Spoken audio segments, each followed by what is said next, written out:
Welcome to the Jaguar King podcast. I'm your host, Armin, and this week we got a Battle of the Magicians. So we got Thursday Night Football coming up, Jacksonville Jaguars' lone primetime game.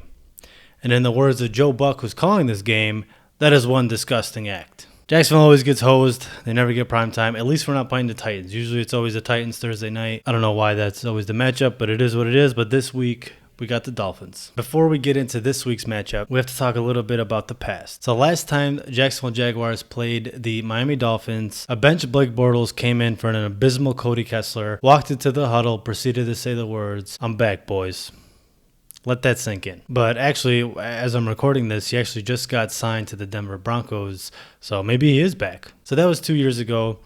The Dolphins last year were projected to be the tanking team, much like what Jacksonville was projected to be the start of the year, but Fitzmagic didn't let that happen. He put up, I think, 4 wins last year for them and kept them competitive and beat some teams that they probably shouldn't have beat. So credit to them and the coaching staff. And then, much like this year with Jacksonville, Minshew is taking the reins. Any talk of tanking, Minshew is not letting that happen. So very similar, I guess, storylines heading into the season this year for Jacksonville as it was for the Dolphins last year, letting go of key players, trading away stars. So that was in the past. So for this week's matchup, we have a quarterback on one end of the spectrum who's seemingly played for every single college team on his route to the NFL. The other quarterback has seemingly played for every NFL team on his route to retirement. This season coming in, I don't think the Dolphins had much expectations because I think they're still in the rebuild mode. They drafted Tua to be their lead starting from the future, but he's not ready yet due to injuries. So I think this year they're really seeing what else they got, where else they need to build. So when Tua comes in to be the starter, he's able to take over and it's more of a smoother transition. Chances are, though, he's probably going to get thrusted into the starting lineup. When you draft your quarterback of the future, the only time he's ever not thrusted into the lineup is when the starter in front of him is actually a good starter. Not to say Fitzpatrick's that bad, but for instance, when Pat Mahomes was drafted, Alex Smith was a starter who's been to the playoffs and led a team before, so you can sit, Pat Mahomes for a year. The same thing with Aaron Rodgers. Whereas this year, you're sitting Tua behind Fitzpatrick. Chances are he's going to see the field before the season ends. So that's kind of what the Dolphins are looking like beginning of the season. Best mustache in football versus the best beard in football. Let's get to it. Okay, so for the keys to victory, the first key to victory I have is to take advantage of the Miami Dolphins secondary. Just when you think the Jags defense is awful, Dolphins come out and totally redeem themselves. Coming off a loss to the Buffalo Bills where Josh Allen put up 400 yards and I think 4 touchdowns or 3 touchdowns, whatever it was. The Bills actually game planned to attack their secondary. They didn't really run that much that game. When the Bills are opting to use Josh Allen to throw the ball, and you really got some problems. When you watch that game, much like the Jacksonville Jaguars, the Miami Dolphins really didn't generate any pass rush. The Bills were running a lot of deep crosses and plays that really took a long time to develop. Crosses like cover 3 beaters that would take 5 to 6 seconds to develop, so you need your line to protect you. Josh Allen got all those seconds. He was really comfortable in the pocket.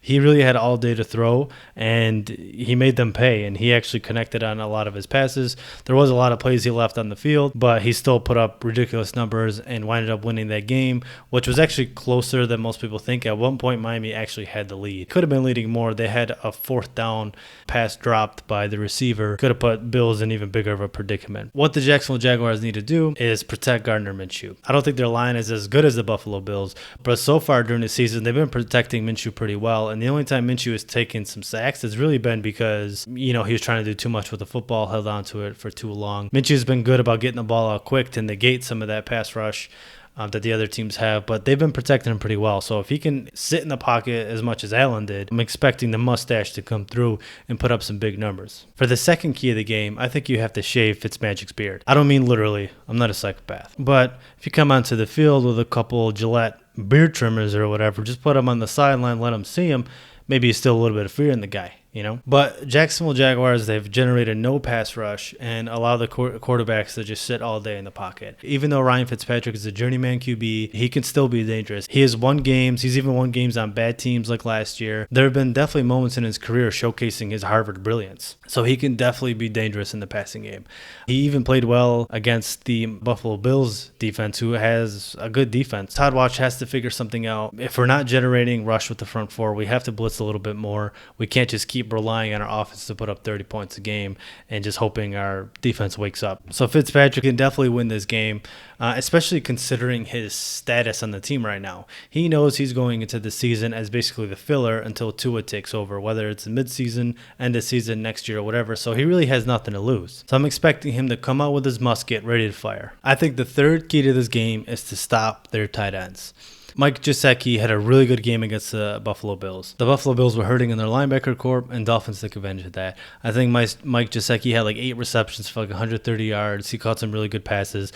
So if you're listening, Todd Wash, where do you think the ball's going? If I see Gesicki roaming around wide open because of some coverage bust, I'm personally coming with the people's elbow off the top rope. So we need a good game from Miles Jack, Orange Sherbert, and as well as Wingard to really clamp these tight ends, take away that middle of the field, because Tannehill was just doing whatever he wanted in the middle of the field. So we really need to clean that up. That's where the Bills got exploited. So I'm expecting Dolphins to do the same to us. Not only their tight ends, they also have a really good receiver in Devontae Parker, who put up good numbers last year. He played Stephon Gilmore twice and played good games against him. So really look out for that matchup between C.J. Henderson and Devontae Parker. I can see the Dolphins trying to take advantage of one-on-one matchups. So it'll definitely be a really good test for CJ to see how he stacks up against one of the better receivers in the league. My fourth key is to stick to the run game. James Robinson has honestly been a breath of fresh air, and even mixing in Laviska Shenault has been really good for the Jacksonville Jaguars. To be successful in this league, you need to control the tempo. You need to have a running game, even though it's a pass-first game. I think Jay Gruden has been doing a really good job calling games. He's been pretty balanced. At times, he's had to throw more because the defense is putting the offense in bad situations. But I think he's been really balanced in not only his creativity, but also with using James Robinson, not only in the run game, but in the pass game.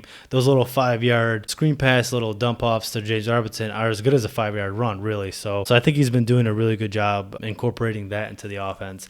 So it hasn't been as vanilla as previous years. Although I haven't seen the Spider 2 Wide Banana, which is I'm pretty sure is a Gruden family special. So I don't know, maybe he's saving that for another big game. And my fifth key is not really so much on the field play, but don't overlook this Dolphins team. Even though they're 0-2 heading in, they've been competitive against potential AFC playoff teams just like the Jaguars. They kept it pretty close with the Patriots. They kept it pretty close with the Buffalo Bills. At the start of the season, because all the media thought the Jacksonville Jaguars were tanking, I'm pretty sure that this is the only game they probably were given Jacksonville to win. And given how they played the first 2 weeks, now it almost seems like, oh, they're for sure going to win. Like they kept up with the Colts and the Titans.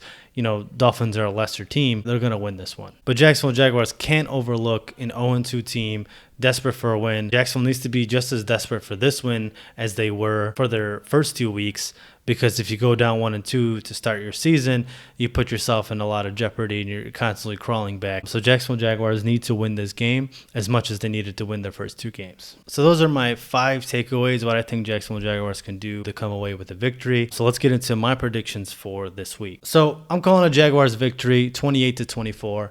I think it's going to be a lot closer than some people think. It really comes down to what defense is better and what defense creates more turnovers and who makes less mistakes. Both teams are coming in with very spotty defenses.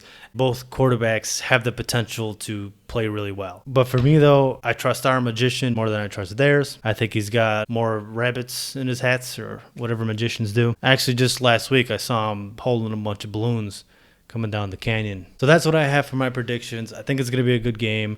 Thursday night's always usually sloppy, short week, so it's always a toss-up, but I'm going with Jacksonville on this one. I'm predicting them to win before the season, and the way they've been playing, I'm more confident in them now. But again, with the bearded man himself, you never know what you're going to get. He keeps you up at night, I'll tell you that. So thank you for watching. Let me know what you think in the comments, what you think the outcome of this game. Let me know what your predictions are, what the final score will be. Who do you think will have a good game? I talk everything Jaguars, so if you enjoy these videos, definitely hit the like, definitely subscribe to my channel. I appreciate all those who have subscribed and been watching my channel. Thank you for the support, and I'll see you guys after the game for the recap.